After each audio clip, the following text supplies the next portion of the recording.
What draws someone to pick up a book like The Crying of Lot 49 by Thomas Pynchon? For me, it started with a whisper of intrigue from literary circles, that elusive author whose name pops up in discussions of mind-bending fiction. I'd heard whispers about his reclusive nature and his knack for weaving conspiracies into everyday life, but honestly, I approached it with mild skepticism. The first few pages didn't hook me right away. Oedipa Maas, our protagonist, sorting through her mundane suburban existence. It felt a bit like wading through fog, dense and disorienting. I wondered if this was just another overhyped postmodern puzzle. But then something shifted. The layers started peeling back, revealing a world where nothing is as it seems. Suddenly I was gripped, turning pages late into the night, my mind racing with questions. What if the symbols she chases are real? Or worse, what if they're not? That initial boredom transformed into a compulsion, pulling me deeper into Pynchon's web. And just when I thought I had a grip on the plot, well, let's circle back to that later. The mesmerizing blend, genres colliding in Pynchon's world. Pynchon's style, in The Crying of Lot 49, isn't something you pin down easily. It's a swirling mix that defies neat labels, blending noir detective vibes with psychological dives and outright absurdity. Imagine a hard-boiled investigator story, but instead of shadowy alleys and fedoras, you've got California suburbs humming with hidden signals. It's funny in a sharp, unexpected way, parodying everything from pop culture to historical postal monopolies. Take the sex scene between Oedipa and Metzger, the slick lawyer and former child star. They're tangled up in a motel room, while a bizarre film about a submarine dog named Baby Igor plays on TV. The absurdity escalates as the Paranoids, a Beatles knockoff band with fake British accents, spy on them from outside, turning intimacy into a voyeuristic farce. It's parodic genius, mocking Hollywood glamour and youthful rebellion all at once. But it doesn't stop there. The novel veers into the nonsensical with elements like Dr. Hilarious, Oedipa's psychiatrist, who prescribes LSD like candy and later unravels in a paranoid rant about his Nazi past. Or consider John Nefastis and his perpetual motion machine, which supposedly communicates with demons, but really just propositions Oedipa in a comically failed seduction. These moments aren't just laughs, they're compelling hooks that drag you into a noirish quest laced with psychological undertones. Oedipa's journey feels like a probe into the unconscious mind, those buried fears and connections we all sense but can't quite articulate.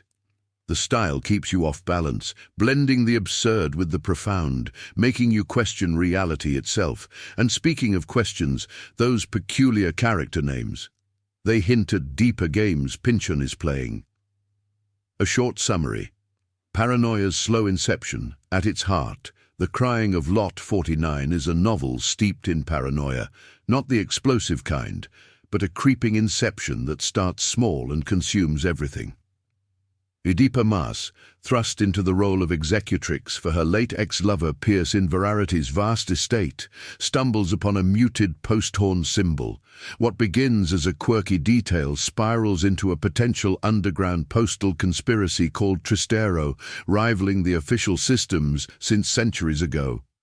As Oedipa chases clues through stamps, plays, and shadowy figures, her world fragments. Is this a real plot, or her mind projecting patterns onto chaos?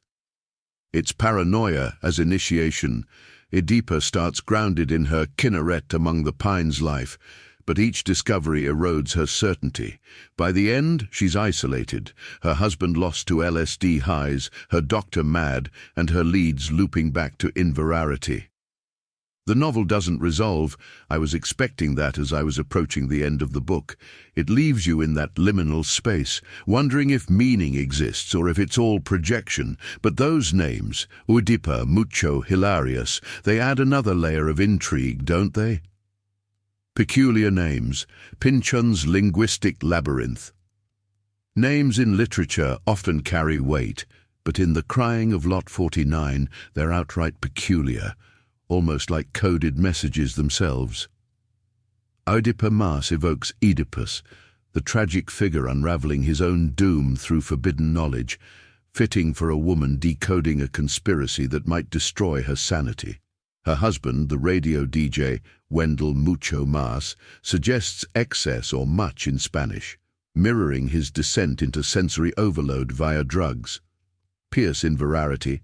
Inverarity twists verity, truth, into something inverted, pierced through, hinting at the elusive truths Oedipa seeks.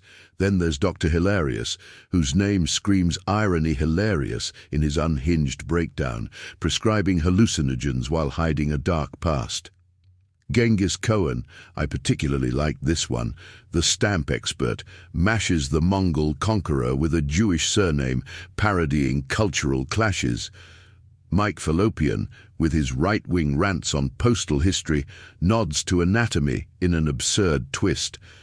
These aren't random, they're Pynchon's way of layering parody and psychology, making characters feel like archetypes in a fever dream. They stick with you, prompting rereads to catch the puns. And if names are clues, what about that play Oedipa watches? It's my favorite slice of the book, a nested tale that mirrors the whole madness. The absurdity peaks in scenes that blend humor with unease, like the paranoid song lyrics, twisting everyday woes into psychedelic anthems. It's compelling because it feels real, that nagging sense the world is rigged, just out of sight. Noir elements shine in Oedipa's detective-like pursuits, tailing symbols through San Narciso's underbelly, while the psychological search delves into the unconscious. Repressed histories bubbling up, like America's buried conspiracies. Pynchon makes it all mesmerizing, a genre fusion that's funny one moment, chilling the next. But how does this stack up against other masters of the absurd? My favorite part, the enigmatic play within the play. If I had to pick one standout section in The Crying of Lot 49, it's the description of the Courier's tragedy, a Jacobean revenge play Oedipa attends, directed by the enigmatic Randolph Driblet. Pynchon doesn't just summarize, he immerses you in its gore and intrigue, with assassins, poisoned bones and whispers of Tristero. It's a blood-soaked spectacle of betrayal and secret societies, mirroring Oedipa's own quest. The language drips with archaic flair, parodying Shakespearean excess, while dropping bombshell clues about the postal conspiracy. What captivates me is how it blurs lines. Is the play real history or Pynchon's invention? Oedipa obsesses over a single-line variation, chasing Driblet for answers, only to face deflection. His suicide later amplifies the tragedy, leaving her and us adrift. It's a microcosm of the novel, absurdity wrapped in profundity, sparking that unconscious itch for meaning. I reread this part multiple times, savoring the rhythmic prose and escalating tension. It left me pondering parallels to other writers who've toyed with similar chaos. Echoes of Vonnegut, absurdity and satire in parallel worlds. Comparing Pynchon to Kurt Vonnegut feels inevitable, both postmodern titans wielding absurdity like a scalpel on society's ills. In The Crying of Lot 49, paranoia drives the narrative, much like in Vonnegut's Slaughterhouse-Five, where Billy Pilgrim's time travel unravels war's senselessness. Both authors parody institutions. Pynchon skewers communication monopolies and conspiracies, while Vonnegut mocks fate and free will in Cat's Cradle with its Ice Nine apocalypse.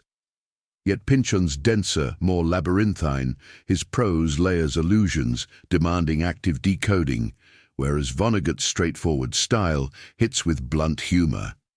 Take the absurd elements. Pynchon's muted horn symbol echoes Vonnegut's recurring motifs like "so it goes," both underscoring life's randomness.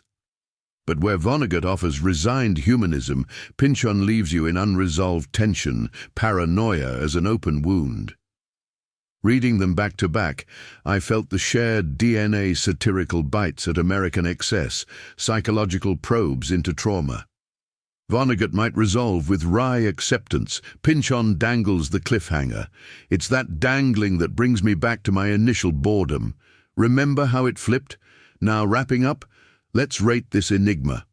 Conclusion: a solid but slippery ride. All said, I'd give The Crying of Lot 49 a 3.7 out of 5 stars. It's brilliant in its brevity, packing paranoia and absurdity into a punchy package, but the ambiguity can frustrate as much as fascinate. Personal feelings aside, it's a must-read for anyone curious about postmodern fiction's wild side. That ending, Oedipa at the auction, waiting for Lot 49's bidder, it's the ultimate loop closer, or is it? Leaves you hungry for more Pynchon. About the author, Thomas Pynchon, born in 1937 on Long Island, New York, emerged as a literary force with his debut novel, Noir. In 1963, blending historical fiction with cryptic quests. Known for his reclusive lifestyle, no public photos since the 1950s, no interviews, he's crafted epics like Gravity's Rainbow, a National Book Award winner exploring World War II rocketry and conspiracy. His work often dissects technology, entropy, and hidden powers shaping society. Pynchon's engineering background from Cornell University infuses his prose with scientific precision, yet his narratives spiral into chaos. Later books like Bleeding Edge tackle post-9/11 paranoia, maintaining his signature wit and density. At 88, he remains an enigma, influencing generations with his unflinching gaze into the absurd undercurrents of modern life.